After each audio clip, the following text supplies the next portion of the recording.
Hey guys, it's Wagon here, and today we're going to be looking at the 1995 one-shot comic known as The Punisher Kills the Marvel Universe. Before we get into the actual synopsis of this comic, I'm going to be saying my personal thoughts on this comic. In my opinion, the comic was, how do I say this, different. I completely disagree with the fact that Punisher could kill the Marvel Universe, and if he is going to be able to, he would only be able to kill a few superpowered beings, and not the whole universe. But anyway, that's just me. I did like the last few panels in the comic involving Daredevil and the Punisher. But anyway, that's my spiel at the start done. Time to get into the reason why we are here. The comic starts off with the young Matt Murdock being beaten up by some bullies. Frank Castle sees this and comes over and hits the bullies a few times, forcing them to run away, as they don't want to get into a fight with Frank. Frank picks up Matt and tells him he has to learn to stick up for himself and fight. Punisher then leaves Matt alone, and that's it. That's the whole connection between them for the comic. This event will come in very important a few times later throughout this comic. Frank Castle becomes an NYPD SWAT officer after leaving the US Marine Corps. We don't actually see this happen, but it is referenced and we see Frank in the SWAT uniform. Frank's family doesn't get killed by a gangland killing, but rather they get caught in the crossfire between a battle between the Avengers, the X-Men, and a group of Brood, and some other aliens in Central Park, New York. Frank arrives to the scene and he finds his family dead. While he is there, he also sees Daredevil lecturing Cyclops and Captain America for their carelessness act during the fight. As Frank grieves his family's death, none of the heroes present are willing to admit they made a mistake and got his family killed. Cyclops finally attempts to apologize to Frank, but Frank doesn't take this very well. Frank opens fire on the heroes, killing Cyclops, Hawkeye, and Shadowcat, and starting his war against heroes and villains. For doing this, Frank is attacked by Wolverine. Frank would have died right then and there if Colossus didn't intervene and stop Wolverine from killing him. After Frank recovers from his injuries, he is put on trial for triple homicide. His attorney is Matt Murdock, who recognizes Frank as the boy that saved him from being beaten up further when they were just children.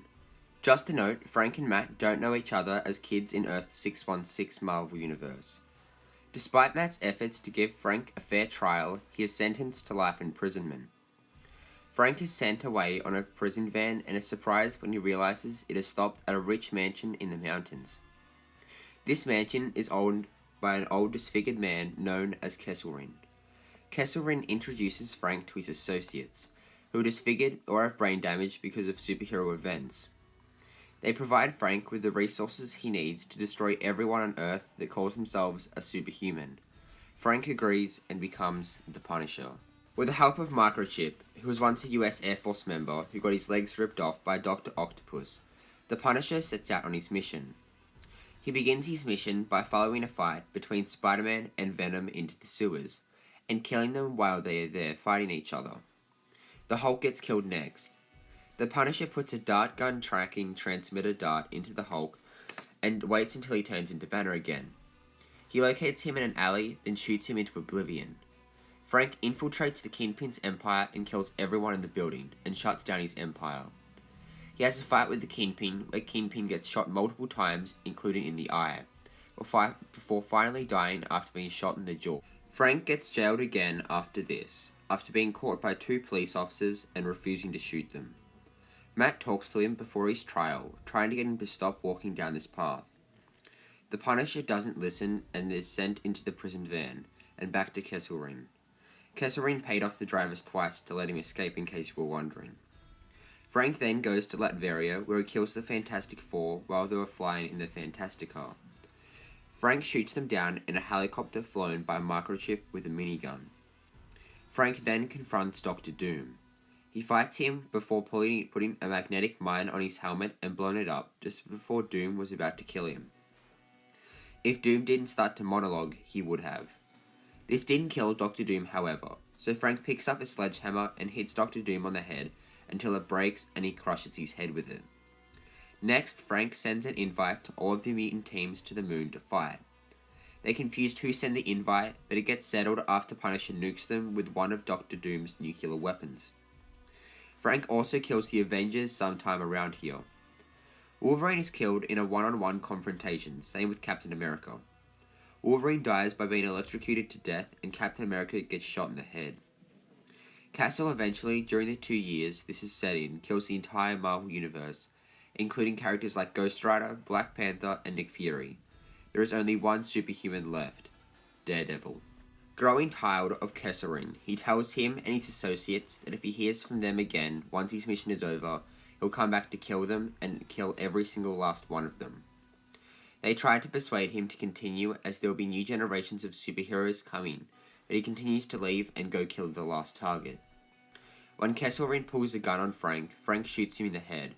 Frank then tells his associates that the need for vengeance is bitter and pathetic, and leaving them with one threat to kill them if they contact him.